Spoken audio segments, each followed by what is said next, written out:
Hello, everyone, and welcome again to this Heart to Heart talk. I'm John Kuert, the interim pastor at First Assembly in Newcastle, and enjoying myself immensely. It's great to be with the great folks of First Assembly. I was there, as I've shared already a number of times, 40 years ago as a youth pastor, and now here I am back after all these years. So it's great, and I appreciate each and every one of you, and the support and the love that I feel. So thank the Lord, and we're gonna move forward together. Well, here we are at day 2 after the Resurrection Sunday, and I wonder what it was like. I've been thinking this week what it was like after the disciples were trying to get through each and every day. Probably that first couple of days and the first couple of weeks, maybe even the first couple of months, they were just they were doing great, just changing, just experiencing that power of God flowing through them. But it changed, probably changed over time as they started experiencing persecution. And I wonder what it was like 2 years afterward, or 20 years. I think if we look through history, we know what it was like as it went on down 200 years. And here we are, 2 millenniums afterward. And I think that we all know of the resurrection power, but we don't really allow it to touch us in a way that it could really change us and affect us in our everyday life. I mean, how many of you would like to change some things about yourself? I think most of us are more than a little interested in changing. We'd like to be either more confident, more relaxed, more outgoing, less anxious, less fearful, less negative, more positive. We'd like to have a better attitude, have more fun, be more organized, on and on and on the list goes. We'd like to be able to overcome our weaknesses and live a victorious Christian life instead of a defeated life.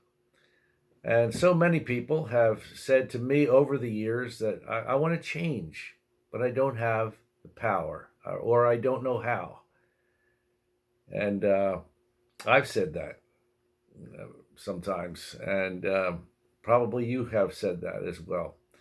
So what do?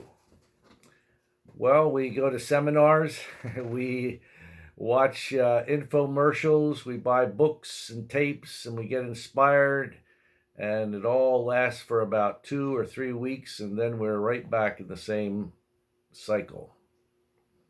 The problem with all those self-help stuff is that they tell you what to do, but they can't give you the power to do it. They can't motivate you or keep you going with that self-discipline. And so then we end up feeling the frustration like the Apostle Paul felt in Romans 7 when he said, the things I want to do, I don't do. And the things that I don't want to do, I do. And of course, not only Paul, I mean, that is probably the story of every single Christian that ever lived on the planet Earth. So we all have this struggle. But the good news is there is power available to all of us. And of course, I'm talking about that resurrection power. That power was released on planet Earth 2,000 years ago when Christ came out of that tomb as the mighty conqueror. And when we plug into that power, it can revolutionize and transform our lives forever. And that power is available continually. And we can have that power every second, every minute, every hour, every day, every week and month of the year. And here's the key. 3 things. First of all, you have to keep the cross empty. A.W. Tozer said, it's the devil's business to keep Christians mourning and weeping with pity beside the cross instead of demonstrating that Jesus is risen indeed. And I think there's a certain bit of truth in that. We don't want to keep Jesus on the cross. I mean, we want to remember that. And in Catholicism, of course, there's their symbol of the cross is with Jesus still on it. I'm not slamming them or anything. That's good. Remember the death of Jesus, but he's not on the cross. And so if you're constantly just thinking about the cross and thinking about the death of Jesus, you have a tendency to forget about the resurrection of Jesus. So first of all, you got to keep the cross empty. Secondly, you have to keep the tomb empty.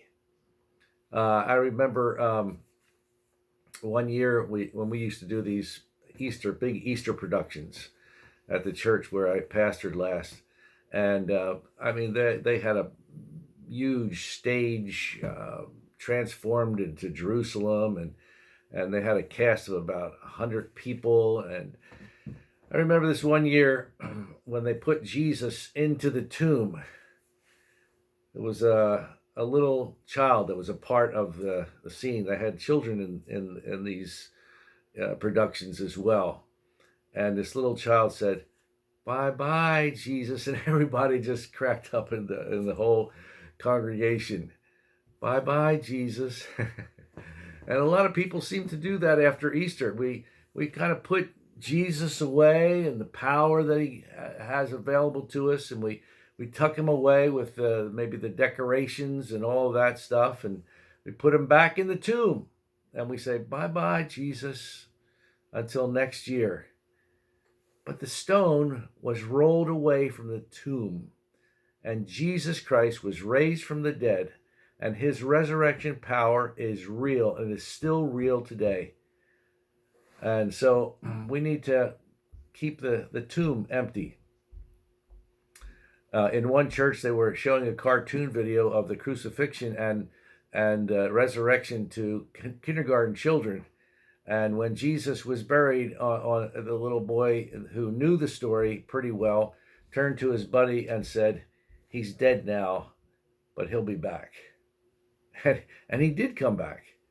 Now, so let's not put him back in the tomb until next year.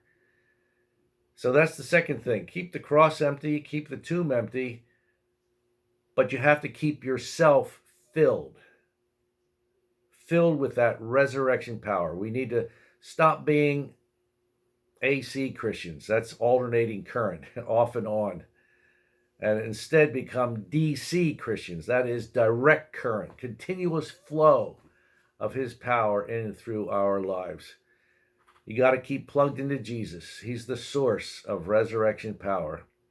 And the Greek word for power, not that I'm a Greek scholar, but in the New Testament is dunamis, which is the root of our word for dynamite. And we have such tremendous dynamite power, and it's here and it's available for us each and every day to make a difference in our lives and to help us to live for him each day the way we really want to.